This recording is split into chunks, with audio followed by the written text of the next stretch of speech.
70 বছরেরও বেশি সময় ধরে হয়েছি আমরা স্বাধীন। বিবেক ও মানবিকতার দিক থেকে এখন তো আমরা পরাধীন। নিজের ছেলেকে পড়াও তোমরা প্রাইভেট স্কুলে। বছর দশেকের বাবাহারা ছেলেটা কাজ করে তোমাদের কারখানায়, হোটেলে।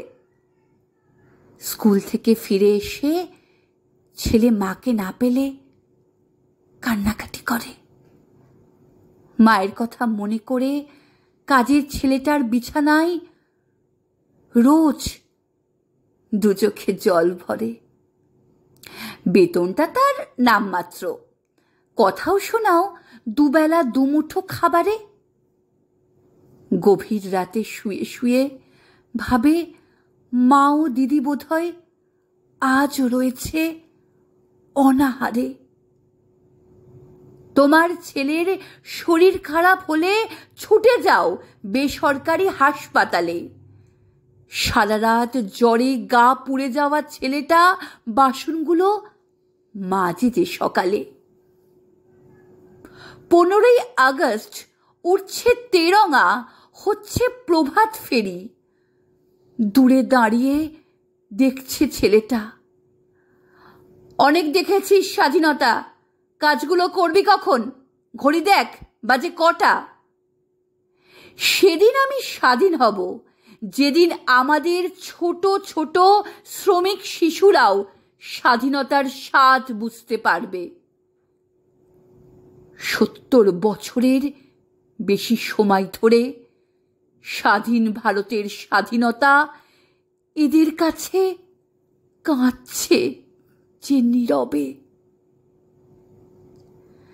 স্বাধীন দেশের স্বাধীন নাগরিক এক মেয়ে, ভরসা পায় না হাঁটতে রাস্তাতে।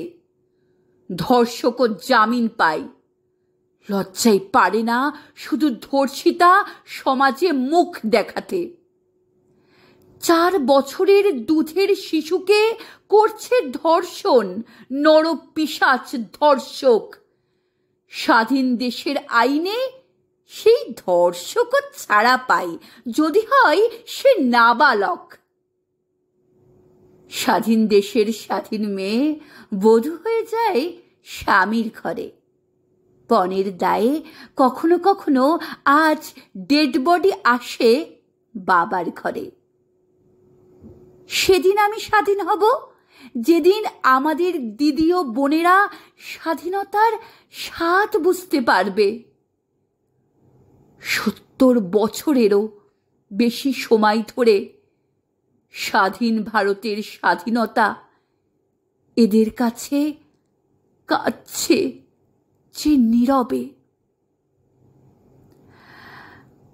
মা বাবার এক ছেলে হয়েছে উচ্চ শিক্ষায় শিক্ষিত। বাবা মারা গেছে, মায়ের কথা না শুনে নিজের পছন্দে ছেলে হলো বিবাহিত। মা সেকেলে বৌমা একেলে, দুজনের মতের বড্ড অমিল। মায়ের জন্য ছেলেটাই এক বৃদ্ধাশ্রমের সঙ্গে করল নতুন ডিল। আজ 15ই আগস্ট বৃদ্ধাশ্রমের ছাদে উঠছে স্বাধীন ভারতের জাতীয় পতাকা। স্বাধীন ভারতে ছেলের পরাধীনের থেকে মায়ের যে আজ নিজেকে লাগছে বড্ড একা।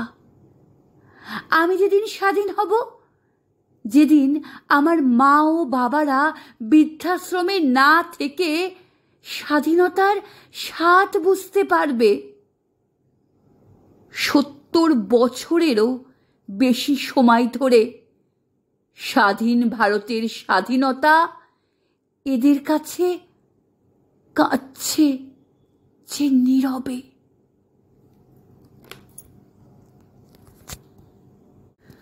200 বছরের দাসত্ব থেকে মুক্তি পেয়ে হয়তো আমরা হয়েছি স্বাধীন। আমাদের বীর সেনাদের জন্য এখনো কিন্তু আমরা হইনি নিরাপত্তাহীন। বুক ফেটে যায় যখন দেখি বীর সেনা চির ঘুমে তেরঙা জড়িয়ে। জানি না কবে দেখতে পাবো ভারত মায়ের পদতলে নেই বীর শহীদের রক্ত রাঙিয়ে। সেদিন আমি স্বাধীন হব যেদিন আমাদের কোনো বীর সেনাই শেষবার বাড়ি যাবে না শহীদ হয়ে চির ঘুমে তেরঙা জড়িয়ে। 70 বছরেরও বেশি সময় ধরে স্বাধীন ভারতের ভারত মাতা কি শান্তিতে থাকতে পারে শহীদের পরিবারকে কাঁদিয়ে?